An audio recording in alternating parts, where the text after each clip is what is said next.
اس کے ارد گرد فطرت کی بے پناہ خوبصورتی تھی، سمندر کا شور تھا، طوفان کی گرج تھی۔ تو کیا یہ سب کافی نہیں تھا؟ نہیں نا، اس کے لیے جزیرے پر سب سے بڑا واقعہ سمندر کا طوفان نہیں تھا، بلکہ وہ لمحہ تھا جب اس نے پہلی بار فرائیڈے کو بولتے ہوئے سنا۔ ارے واہ! جی، مطلب خالص آواز یا قدرتی شور کے مقابلے میں ایک لفظ کا سنا جانا۔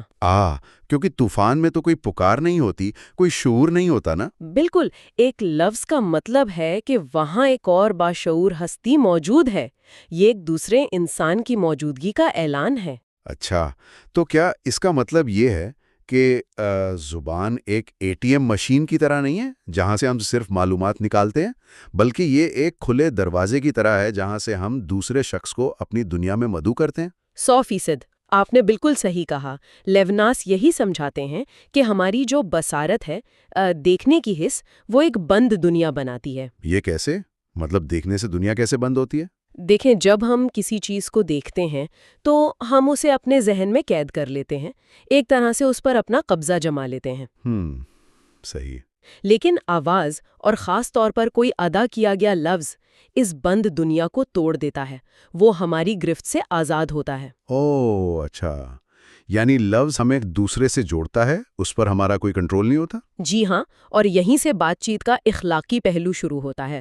دوسروں سے بات کرنا دراصل ایک اخلاقی عمل ہے۔ اور اس کے لیے لیوناس سے ایک خاص تصور استعمال کرتے ہیں نا، چہرے کا تصور؟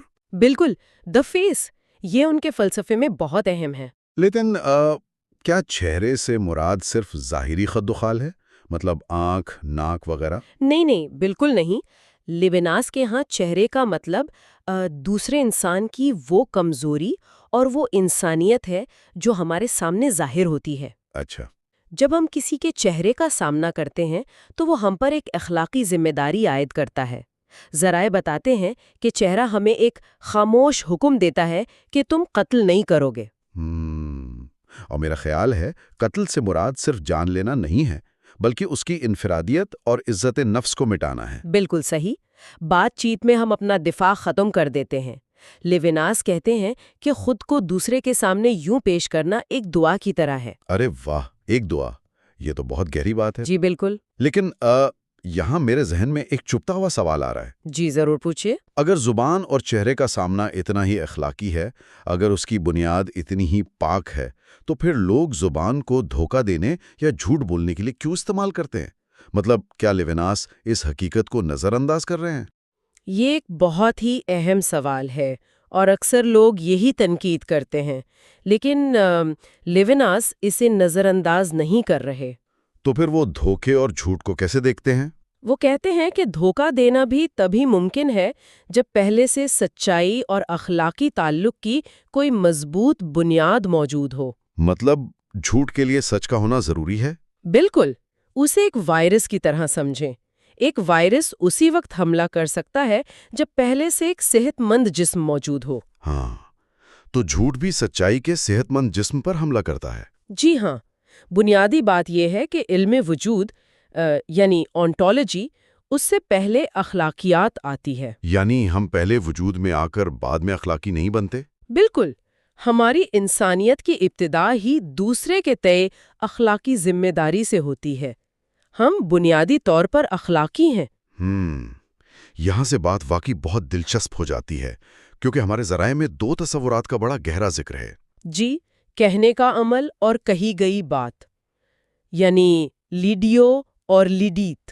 ہاں، کہنے کا عمل اور کہی گئی بات، ان میں کیا فرق ہے؟ کہی گئی بات وہ ہے جو ہم نے کہہ دی اور وہ ایک جامد حقیقت بن گئی، مطلب کوئی ٹھوس چیز، جیسے کوئی لکھی ہوئی دستاویز یا کوئی معلوماتی میسج؟ بالکل، وہ محض معلومات ہیں۔ لیکن کہنے کا عمل وہ کمزوری، وہ کشادگی اور وہ خلوص ہے جس کے تحت ہم دوسرے کی طرف بڑھتے ہیں۔ مجھے یہاں ایک جدید مثال یاد آ رہی ہے، مطلب جیسے کسی کی سالگرہ پر ایک خودکار میسج آ جائے تو وہ کہی گئی بات ہے نا؟ جی، کیونکہ اس میں کوئی احساس یا کمزوری نہیں ہے، وہ بس ایک روٹین کا حصہ ہے۔ ہاں، اور اگر رات کے 2 بجے کوئی دوست آپ کو پریشانی میں فون کرے اور صرف اتنا کہے کہ میں تمہاری بات سن رہا ہوں، تو وہ کہنے کا عمل ہے۔ کیونکہ اس لمحے وہ شخص خود کو آپ کے سامنے پیش کر رہا ہے، وہ اپنے آپ کو آپ کے حوالے کر رہا ہے۔ بالکل۔ ذرائع میں بائبل کا ایک حوالہ بھی ہے جس میں اس کی سب سے بڑی مثال دی گئی ہے۔ وہ کون سی مثال ہے؟ پکار کے جواب میں یہ کہنا کہ میں حاضر ہوں، مطلب ہیئر آئی ایم۔ ہاں، میں حاضر ہوں۔ جی، یہ اعلان کسی بھی معاہدے یا شرط سے پہلے دوسرے کے لیے خود کو وقف کر دینے کا نام ہے۔ یہ محض ایک جملہ نہیں، ایک گہرا اخلاقی عمل ہے۔ تو اس سب کا اصل مطلب کیا ہے؟ کیا اس کا مطلب یہ ہے کہ ہم سب کا ایک دوسرے پر برابر کا حق اور برابر کی ذمہ داری ہے؟ یہ ایک بہت فطری سوال ہے، اور ہمارے ذرائع میں مارٹن بوبر کے نظریے کا حوالہ موجود ہے جو یہی بات کہتے تھے۔ اچھا، وہ برابری کی بات کرتے تھے؟ جی، بوبر کا ماننا تھا کہ رشتہ برابری کا ہوتا ہے، آئے ڈیش تاؤ، یعنی میں اور تم۔ لیکن لیوناس اس سے اختلاف کرتے ہیں۔ اختلاف کیوں کرتے ہیں؟ برابری تو ایک اچھی چیز سمجھی جاتی ہے نا؟ لیوناس کے نزدیک اگر آپ برابری کا مطالبہ کرتے ہیں تو آپ حساب کتاب کر رہے ہیں۔ ان کے مطابق یہ رشتہ غیر متوازن ہے، یعنی اے سیمیٹریکل۔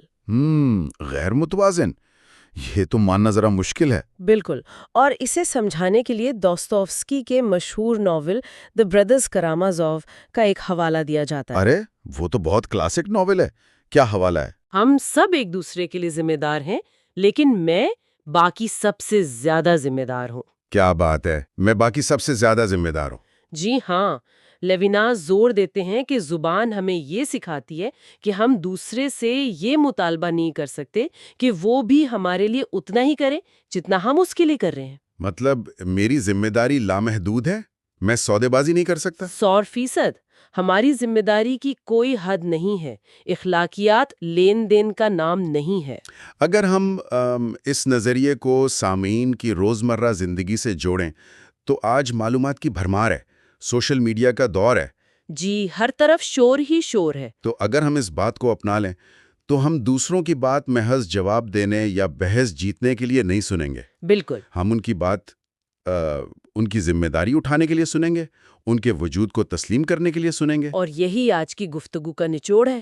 لیوناس کے فلسفے کے مطابق زبان انسانی تعلقات کی وہ بنیاد ہے جس کے بغیر ہم انسان کہلانے کے حقدار ہی نہیں۔ مطلب زبان ہمیں دوسروں کے قریب لاتی ہے اور ہماری بقا اسی اخلاقی رشتے میں پوشیدہ ہے۔ بالکل صحیح فرمایا آپ نے۔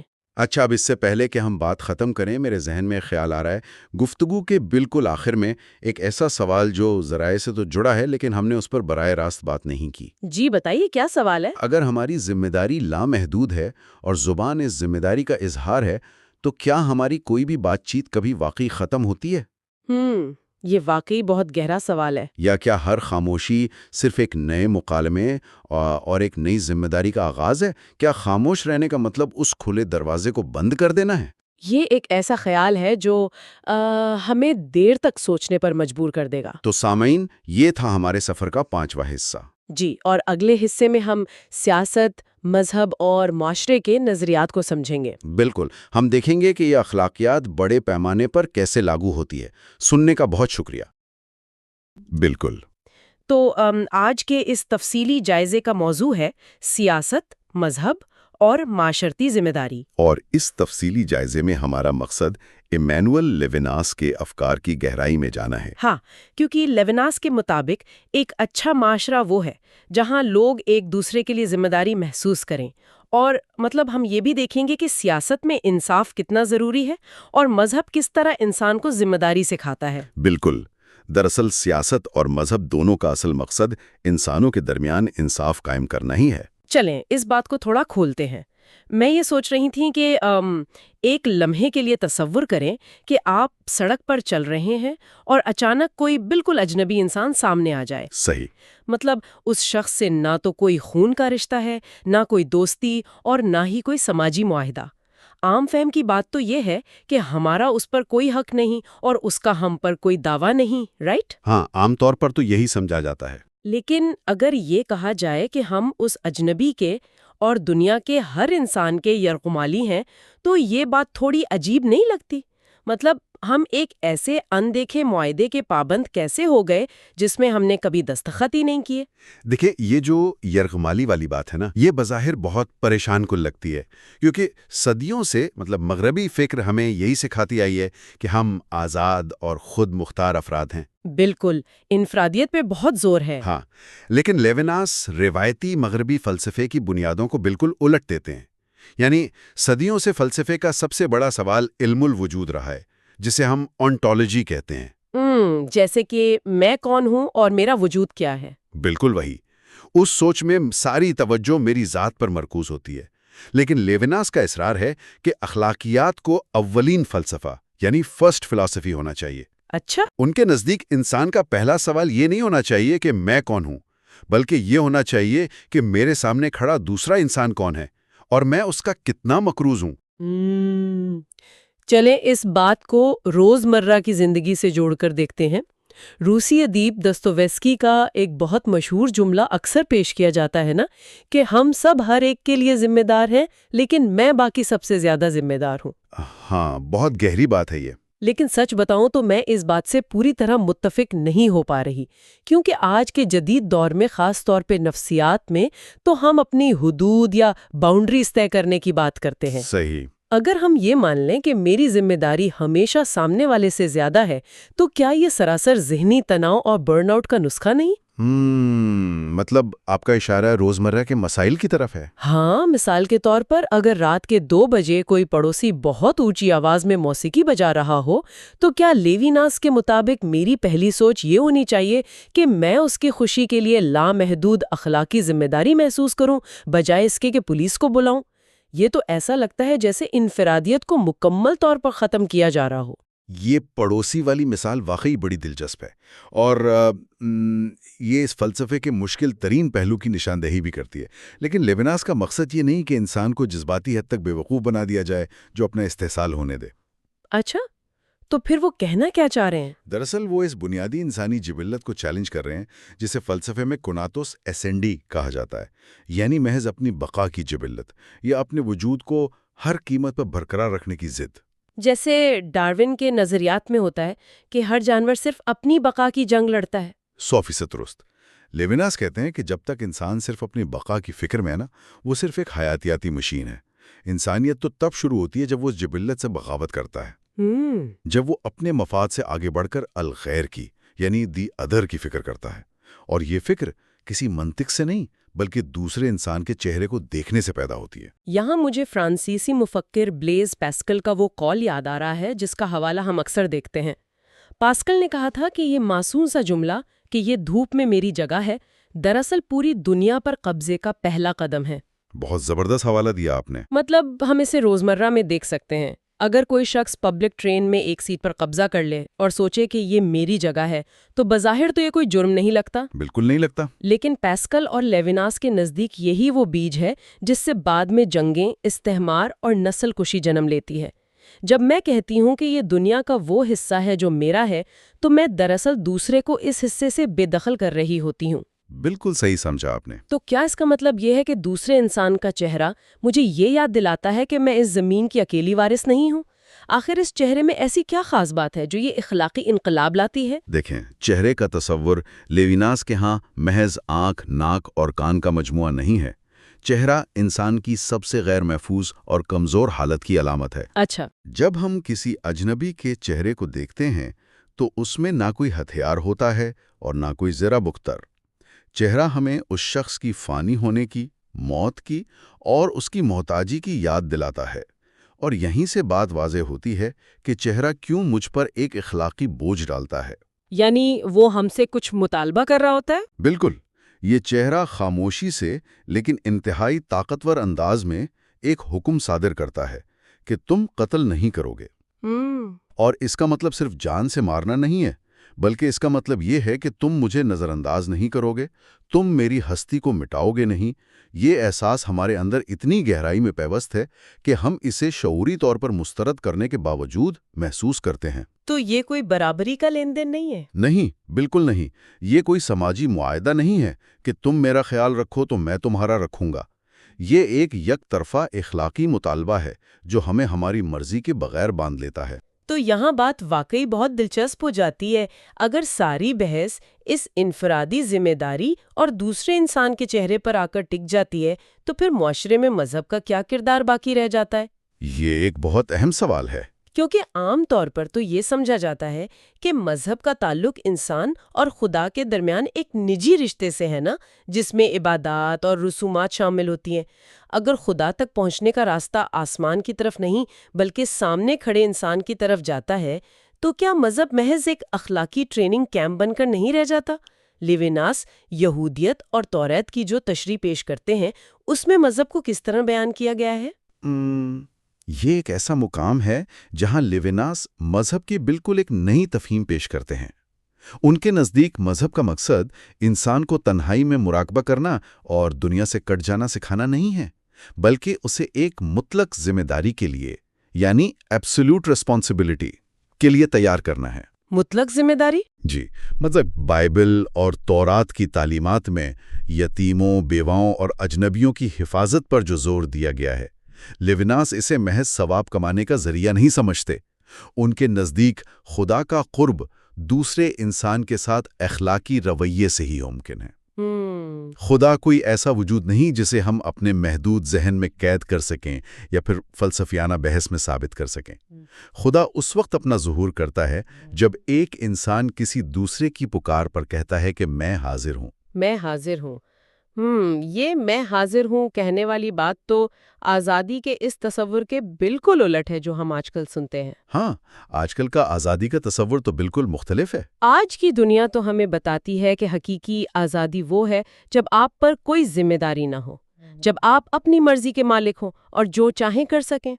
لیکن یہاں تو آزادی کا مطلب ایک بہت بڑا اخلاقی بوجھ اٹھانا لگ رہا ہے۔ بالکل۔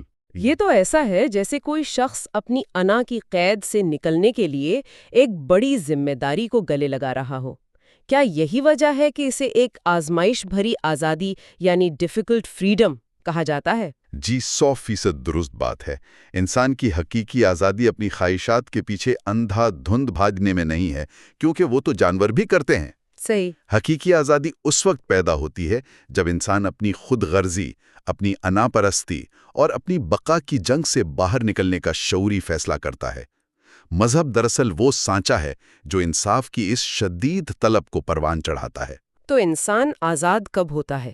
جب انسان تسلیم کرتا ہے کہ اس کی طاقت، اس کی دولت اور یہاں تک کہ اس کا وجود بھی صرف اس لیے ہے تاکہ وہ کمزوروں کے کام آ سکے، تب وہ ایک آزاد انسان بنتا ہے۔ مذہب کا کام انسان کو انفرادیت کے خول سے باہر نکال کر وسیع تر اخلاقی کائنات سے جوڑنا ہے۔ اچھا، یہ تو ہو گئی ایک انسان کی دوسرے انسان کے تئیں خالص اور لامحدود اخلاقی ذمہ داری۔ لیکن حقیقت یہ ہے کہ دنیا میں ہم صرف دو لوگ تو نہیں رہتے۔ بالکل نہیں۔ فرض کریں کہ میرے سامنے میرا پڑوسی کھڑا ہے جس کے لیے میں لامحدود ذمہ داری محسوس کر رہی ہوں، لیکن اچانک کوئی تیسرا شخص، مثلاً ایک اور پڑوسی، کمرے میں داخل ہو جاتا ہے۔ ٹھیک ہے۔ اب دونوں کی ضروریات آپس میں ٹکرا رہی ہیں۔ اگر میری پوری ذمہ داری صرف میرے سامنے کھڑے شخص کے لیے ہے تو میں دونوں کے ساتھ بے وقت انصاف کیسے کر سکتی ہوں؟ مطلب ایک کے ساتھ بھلائی کا مطلب دوسرے کی حق تلفی ہو سکتا ہے۔ کیا یہاں آ کر لیوناس کا یہ خالص اخلاقی ماڈل ناکام نہیں ہو جاتا؟ ہمیں قانون اور سیاست کی ضرورت نہیں پڑتی کیا؟ اگر ہم اسے بڑی تصویر سے جوڑ کر دیکھیں نا تو یہ معاشرے اور ریاست کی بنیاد سمجھنے کے لیے سب سے کلیدی سوال ہے، اور لیوناس اس حقیقت سے پوری طرح واقف ہیں۔ اچھا، وہ اس کو کیسے حل کرتے ہیں؟ جب تصویر میں تیسرا شخص یعنی the third party شامل ہوتا ہے تو پھر وہ آمنے سامنے کی لامحدود اخلاقیات کافی نہیں رہتی، ٹھیک ہے، کیونکہ اب آپ کو موازنہ کرنا پڑے گا، آپ کو تولنا پڑے گا کہ کس کی ضرورت زیادہ ہے اور کس کا حق پہلے ادا ہونا چاہیے۔ صحیح۔ اور یہیں سے فلسفہ، شعور، قانون اور سیاست کا جنم ہوتا ہے۔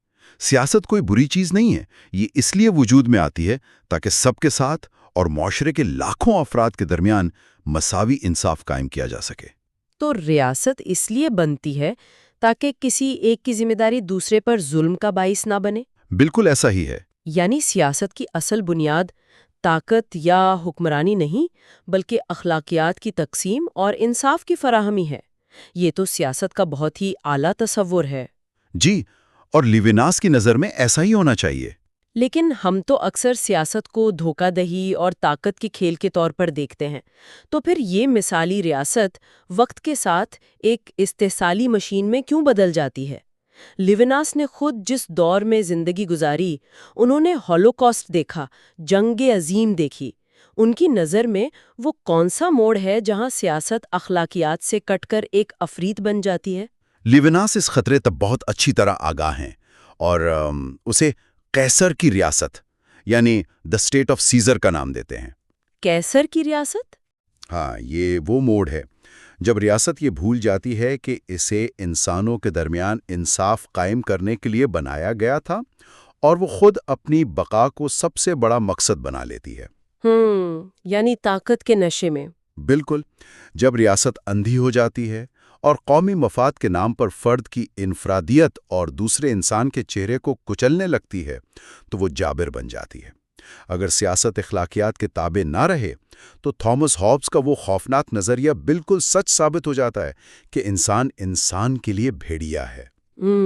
ریاست کا جواز اس بات میں نہیں کہ وہ کتنی طاقتور ہے، بلکہ اس بات میں ہے کہ وہ اس اخلاقی رشتے کی کتنی حفاظت کرتی ہے جو ایک انسان کا دوسرے انسان سے ہے۔ تو اس سب کا مطلب کیا ہے جب ہم اسے حقیقی دنیا پر لاگو کرتے ہیں؟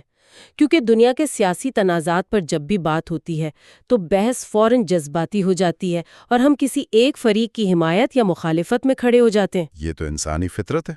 بلکہ صرف اور صرف لیوناس کے فراہم کردہ متن اور ان کے خیالات کی غیر جانبدارانہ رپورٹنگ کرنا ہے۔ بالکل، ہم نے دیکھنا ہے کہ وہ اس ٹکراؤ کو کیسے دیکھتے ہیں۔ تو جب ہم متن کا جائزہ لیتے ہیں تو مشرقی وسطی کا تنازع، خاص طور پر صہیونیت اور فلسطینیوں کے حوالے سے لیوناس کے خیالات سامنے آتے ہیں۔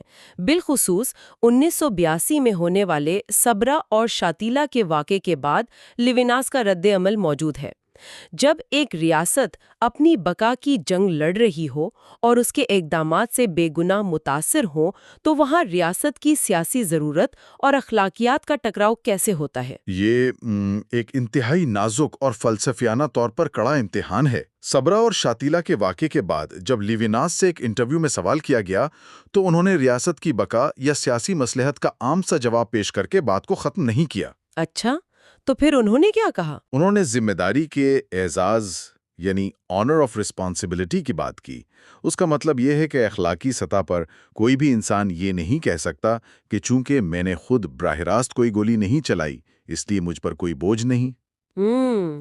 یعنی ہم سب جواب دہ ہیں؟ بالکل، اگر کسی بے گناہ کا خون بہہ رہا ہے تو اخلاقیات کا تقاضا ہے کہ آپ اس کے لیے لامحدود ذمہ داری محسوس کریں، چاہے وہ آپ کا پڑوسی ہو یا کوئی اور۔ آپ خون بہنے پر اخلاقی بے حسی اختیار نہیں کر سکتے۔ تو اس کا مطلب ہے کہ ریاست کے لیے کوئی بھی نظریہ اسے اخلاقیات سے بالاتر ہو کر ظلم کا جواز فراہم نہیں کر سکتا؟ بالکل نہیں۔ متن بتاتا ہے کہ صہیونیت کو بھی انہوں نے محض ایک سیاسی نظریہ نہیں بلکہ ایک اخلاقی اور روحانی مقصد کے طور پر پیش کیا تھا، جس کا مطلب کمزوروں کی مدد کرنا تھا۔